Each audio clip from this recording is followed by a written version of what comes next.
Okay, so in this video, we are going to cover how to set your policies for your shop. And I want to talk a little bit about why that's so important.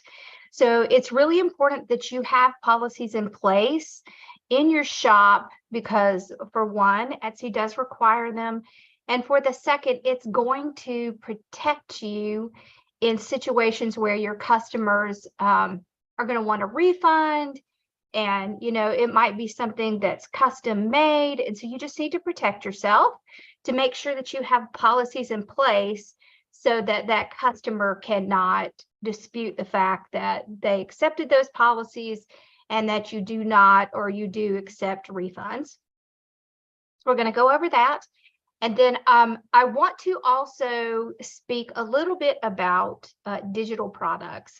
So with digital products, you really need to have a little bit more in your policy, and it's a really good idea to kind of have a synopsis of what's in your policy in your descriptions when you are doing digital products.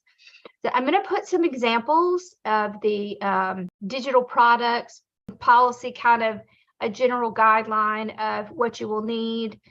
And also for the privacy policy, it is something you're going to have. And if you don't have a privacy policy, you're welcome to take mine and change it out for your store. So just know that that's fine to do. And we'll go ahead and I will show you where the policies are and how you set them up. Your settings, you want to make sure you have your policy set up. So it's under settings, policy settings, and then it's pretty easy to fill out your policy. So you just decide, if you want to accept returns or not. You just click on create policy.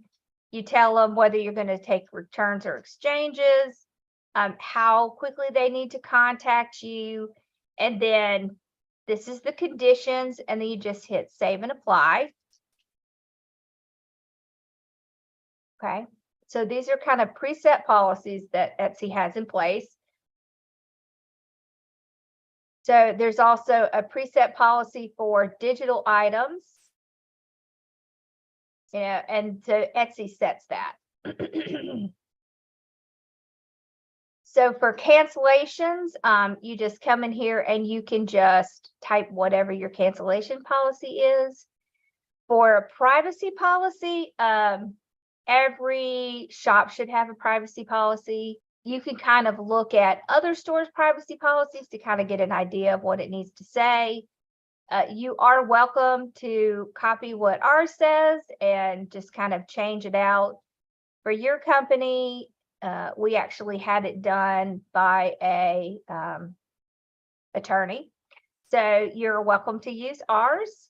And then if you have any fixed policies, such as shipping, customs, digital downloads, all of those can be found here. So you'll want to make sure that you set up all of your policies, because this is going to help you address any customer issues that you have.